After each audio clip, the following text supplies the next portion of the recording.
Hi, good morning. I had hoped on the Sunday morning after the gala dinner that everyone would be nicely snoozing away while we gave the presentation. I can see from the question and answer session that we've just had that due to the resilience of divers that you're all here, you're all awake, and we've actually got to pay attention doing this. What we're going to do is present you basically two views on pre-market testing of diving rebreathers. And with that, it'll be a transatlantic view.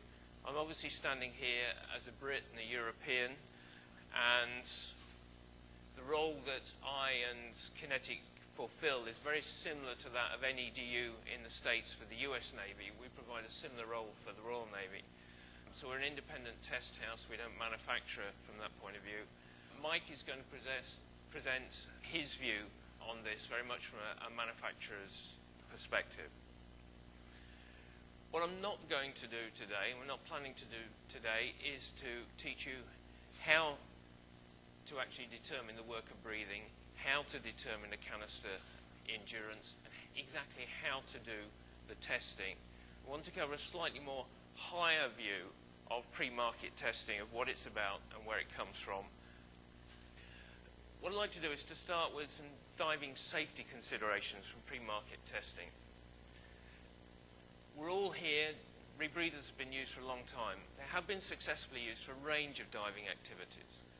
I think we all know that it's stemmed from the military, and the military are very much using them. The commercial world are using rebreathers. And I mention this in the generic sense because looking at the presentations so far, there's one complete part of the diving industry that's got hundreds of thousands of hours of rebreathers underwater that haven't been mentioned. The saturation divers in the North Sea, the Norwegian sector, it is compulsory for them to use a bailout rebreather. So every dive at a certain depth, they are using a bailout rebreather, and there's hundreds of thousands of hours there. And we know about recreational, technical, etc. So they are successfully out there for a range of activities. But we all know with diving there are inherent risks. As soon as you go underwater, there are risks of undertaking diving activities. And as divers, we're all prepared to accept those. I think the big thing with rebreathers is these risks can be very much exacerbated by rebreathers. They can be very simple or very complex. I think in recent years, with electronics, etc., we are seeing much more complex systems. And with these, there can be an insidious outcome, and they can lead to incidents. I mean, hypoxia, hyperoxia, hypercapnia, we've heard all those, but it can be insidious. We've also seen over the last couple of days, history shows there are too many incidents. And whatever we do, and as a group I think we have to lead on this, we need to reduce the incidents. And it's a responsibility of the whole industry to improve diver safety. And so with pre-market testing, what I'm going to cover, it's the whole industry is responsible for that part of diver safety. So if we're going to define rebreather performance, what are we actually looking at to try and define the performance? Well, this is a phrase I'm likely to use several times during this. We need to ensure that rebreathers are fit for purpose to do the job that we wish them to do. And really, when we go diving, we are going into a hazardous, extreme environment. We can't breathe water, so we have to be provided with something to breathe. It can be very cold. So what we need this respiratory equipment to do is to protect us from drowning, allow us to breathe, and do what we want to go down there to do, to move about, to work, to enjoy it, to take photographs. And that's what it's got to protect us from, to be able to do. Now, it's protecting us from that environment, the fact that we're underwater and it's cold.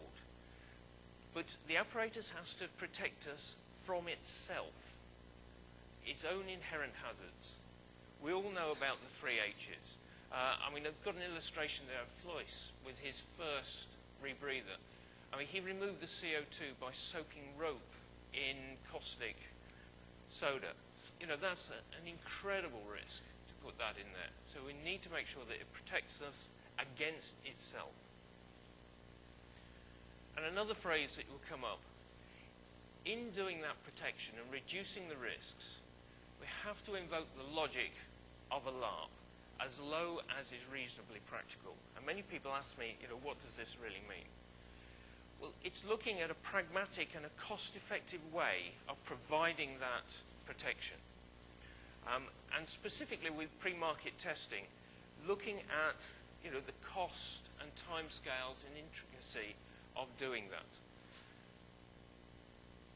You could test every possible parameter. It could take tens of millions of dollars or pounds, but is that reasonably practical for the industry?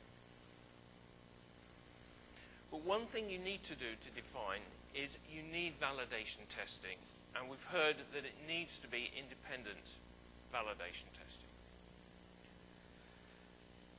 I'm not a manufacturer, but I talked to many manufacturers about diving apparatus and the whole concept of testing, and they all have a very similar view on this. The manufacturers out there want to sell you and provide you with a safe product. I haven't met any manufacturer who wants to sell you something that's deliberately going to be dangerous. So they want to give you a quality product. And there's several reasons. One of the things is to reduce the liability. But if they've got a safer product, reliable, they get a greater market share. So there is a driving factor for all the manufacturers. But from their perspective, it's got to be commercially viable. So when looking at what's testing that we do, we only need to specify and test what is actually required. There's no point. I mean, Dan Warkander sort of said that you could do days and days and days of endurance testing. Do you actually need all that to provide information that is practical to move forward? So only specify and test what's really required.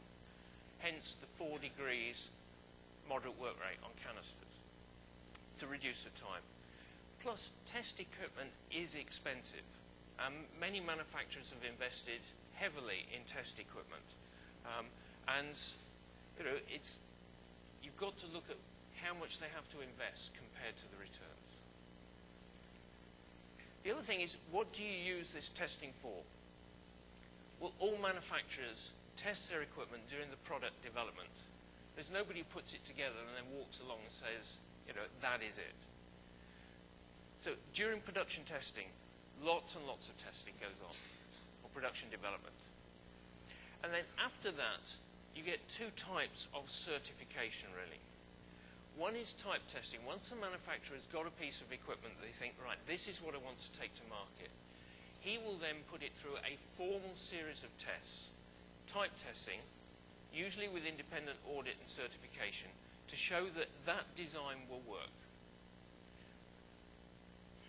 The other aspect is, if he is going to make thousands of these, then he has to have a production quality test. It's no good the very first one being okay and then the rest slowly degrading as they make them. So there is quality control testing as well during the whole pre-market aspect. The unfortunate one as well is manufacturers can use testing for complaints and investigation. If they have got good baseline data and then somebody comes back to them with an apparatus and they test it and say it's exactly as it should be, then it's useful for them for that. So some of the testing principles that we look at. Conventional engineering. We're taking these equipment into a pretty harsh environment. Got to make sure that the mechanical strengths are right, the connections are strength, that it's just well engineered. Also the testing, particularly from a performance point of view, needs to be physiologically based. It needs to understand the physiological aspects that you're trying to support and verify. There's no point doing testing on a breathing circuit, the performance of that, if it has no relevance to the person who's going to be breathing at the end of the day. And that physiological-based testing can come in several ways. Unmanned testing, you know about canister endurance for CO2, worker breathing. It can be extensive manned testing. The picture bottom right is of one of our little test pools. It's 120 meters by 60 meters by 5.5 meters. But you know, it's putting men in the water there. And ergonomics, form, fit and function. You can make a perfect rebreather from a breathing point of view that's impossible to wear virtually. You can't reach the controls. When developing testing, I said a while ago, it's the whole industry who are responsible for this. And what testing required is a consensus. And we'll come back to consensus when we talk of standards. That consensus includes technical experts, your engineers, your physiologists, looking at, you know, leading edge and appropriate best practice in those. It includes the manufacturers from their perspective. You know, what to build, how to build it, what can they sell. Test houses, accreditation agencies. You know, it's no point in putting together testing principles if test houses aren't able to follow it. And also with that, with users. What information and data do you want? What do you need to know? You need to know your canister endurance, what depth you can use, what gases. So there's a user input to all this. But within that, it's got to be technically possible. There is no point in writing tests, and I'm afraid some of us have been there and this has happened, that can't be done. It's got to be something that the manufacturer can run through one way or another, and any testing authority can complete. And I come back to that, it's got to be a LARP. It's got to be cost effective. It can't cost 10 million bucks for something that you're only going to sell for a couple of $1,000.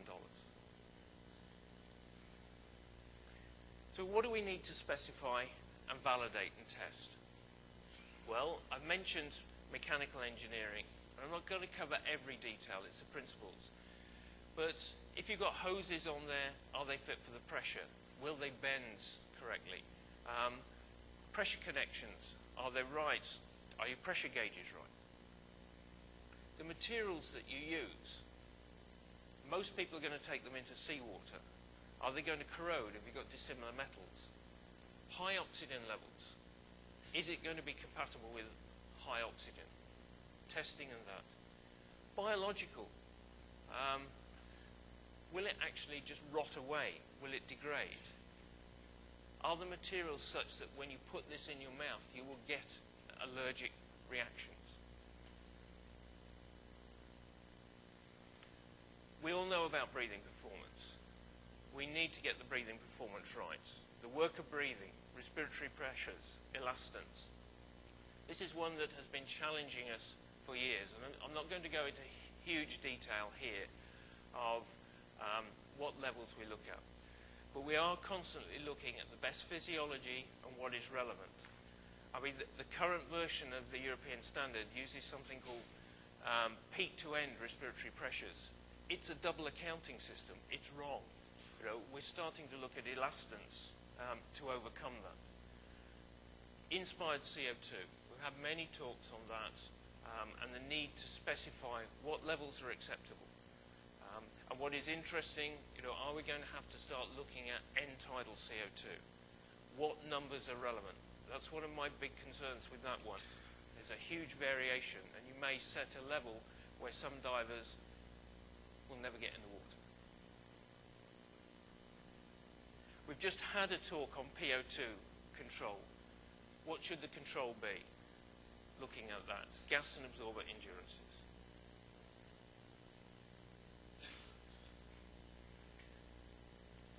How's this going to perform in the tropics and the cold areas, hot and cold?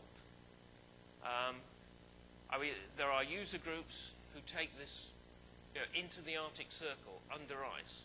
You know, these things are frozen when they start to put them on and fit them. The materials have got to cope with that. The other side, hot. I've actually seen in recent years, the last couple of years, on the deck on the ship in the Gulf, temperatures can be 55 degrees. All your rubber components go all soft and floppy. and helium can penetrate through those. So you've got to look at those extremes. And the extremes subsurface.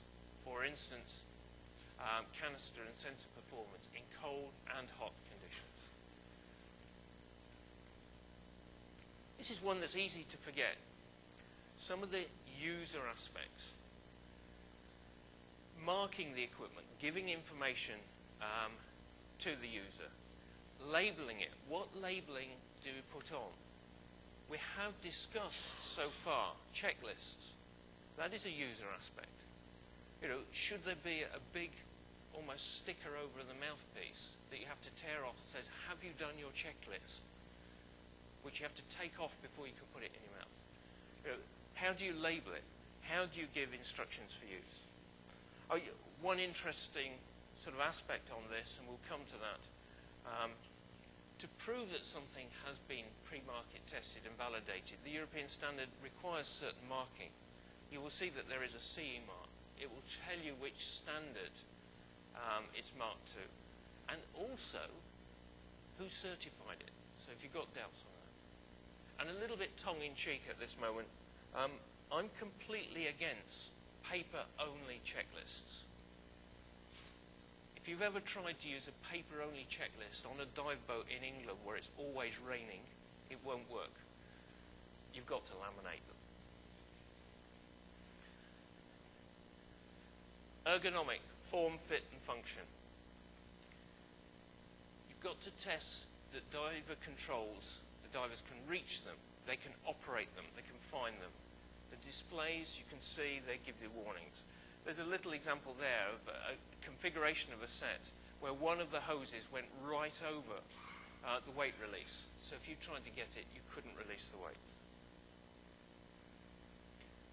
And a big one, functional safety. Safety critical systems we've talked about. That is a requirement and a specification. Just looking at functional safety, certainly the European standards call up failure mode effect and criticality analysis as an essential part of rebreather safety. Where we've probably made a mistake is we've said you must do this, but we haven't said what level of risk or failure or criticality is acceptable. And you need to quantify it. And hopefully, it's fingers crossed because it's still going through the mill, we found a way of quantifying the FMICA for rebreathers to give guidance as to what is acceptable. And just as an example of this, many of you have probably come across this type of risk matrix. What you get is, if you look at the column on the right-hand side, what is the severity of the outcome? So that could be what is designed or defined as catastrophic. That's where several people may die. If the cylinder on a dive boat goes bang, then it's possible that several people may die. You can get to the other end of negligible, that if you go to turn a handle and it breaks off in your hand, you may rip your knuckles open. You know, it's not life-threatening. But then you look at the likelihood of this occurring. Is something going to happen frequently? You know, if you're likely to cut your finger on it every other dive, well then, it may be negligible, but you look at the probability, and that can become an unacceptable risk. But to calibrate this type of approach, and one thing I'd like to identify, this is the likelihood of a dangerous failure of a safety-critical part of the system for one rebreather's typical use for 1 year. And we're looking at, and this is how to sort of calibrate this matrix. A critical event is defined as a single fatality. So if we're looking at a single fatality for one rebreather for a year, then what is typically acceptable is that this is very unlikely to occur, less than 1 in 10,000 to 1 in 100,000. And so that is considered about the level of acceptable risk. And so this calibrates this approach. And this will be the logic, we hope, for looking at functional safety for rebreathers in the future. talk now more about specific standards. I think a lot of people I seem to have got labelled as the person on standards. I forget everything else that I do, but there are many standards out there. And looking at the history, from my knowledge, the first sort of international standard started as an agreement between the US Navy and the Royal Navy in about 1978, 1979, the B-12 agreement. That was the first time that we defined you will test worker breathing, etc. That followed on over in the UK to sort out fatalities in the North Sea with the Department of Energy and Norwegian Petroleum Directive guidelines, first in '84 and then followed up in '91. That's actually developed further with the Norwegian sector taking that on. The current version of that standard is 1999, and I know they're going through revision of that. NEDU, tremendous amount of work over the years. I mentioned the IAP B12, where a lot of it came from NEDU. Their technical reports, 194 up to 2010, defining the requirements. Linking it all together, I have the interesting challenge of trying to get multiple nations in NATO to agree on something. And there is a NATO STANAG which introduces the latest thinking, and it probably has the latest thinking on breathing performance standards, and I've worked with Dan Wakanda very much on that. But you come to a standard which has been mentioned time and time again over the last couple of days, EN 14143, the European standard for diving rebreathing apparatus. What makes this standard particularly unique compared to all the others? All the other standards define the respiratory aspects, what the worker breathing should be and the CO2 levels. What they don't do is they don't standardize the whole apparatus and how it fits and how you should use it.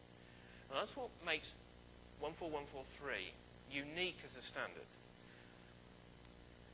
Now, I don't know if this is Daniel into the lion's den, but as a Brit, or more importantly, as a European standing up here, de facto, is EN 14143 now the world standard for diving rebreathers?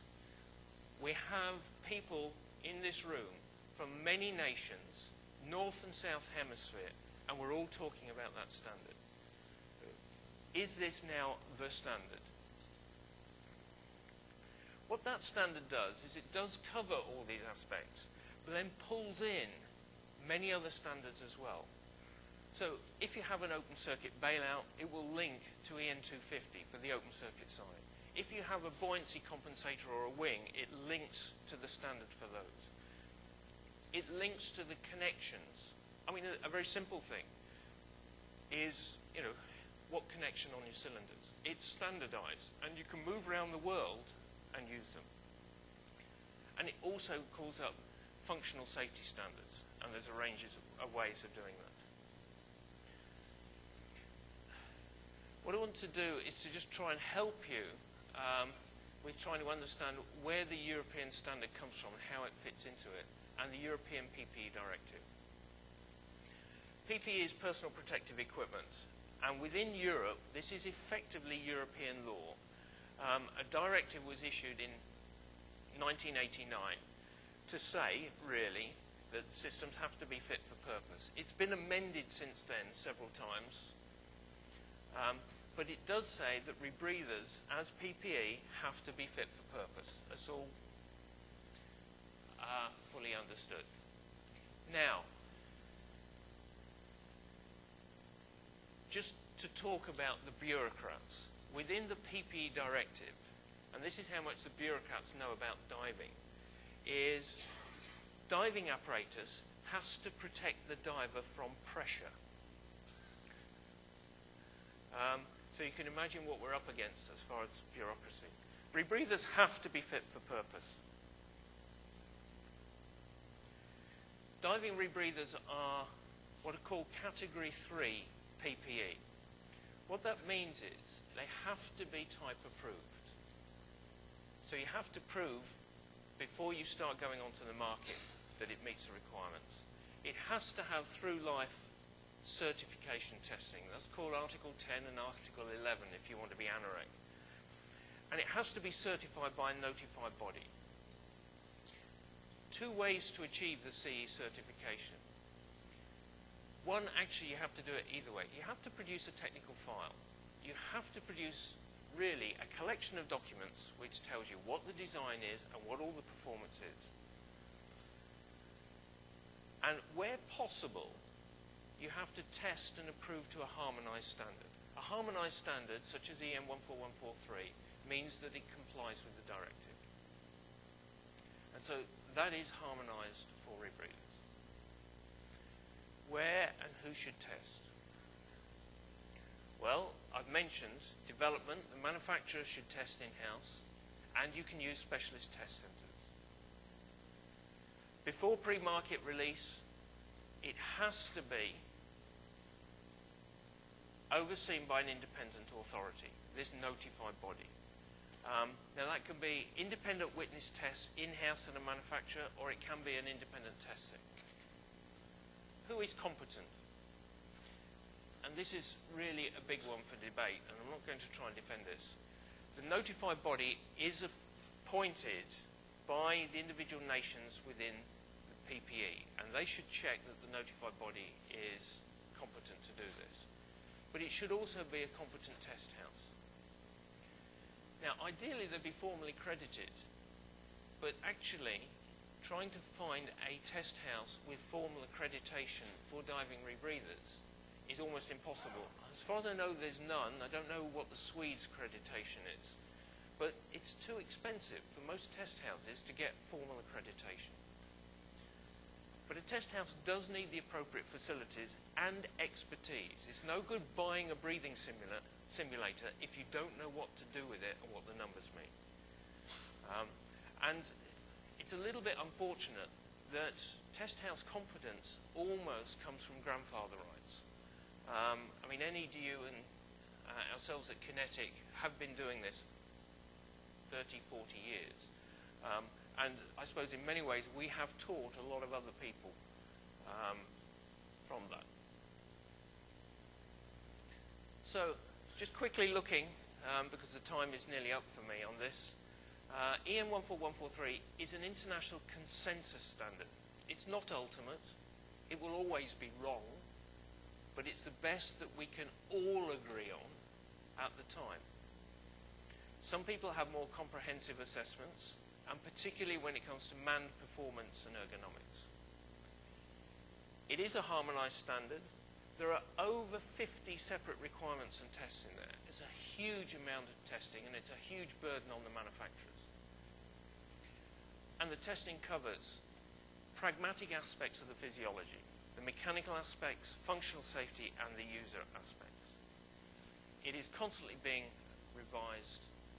And I come back to this word, it's a whole industry consensus. So when you look at the standard and say, why did they do that? It's because everyone has tried to agree on it. Okay, I had put for questions at this stage, but I think looking at the time, the best thing is really to hand over to Mike now and let Mike do his part, and we'll pick up any questions at the end.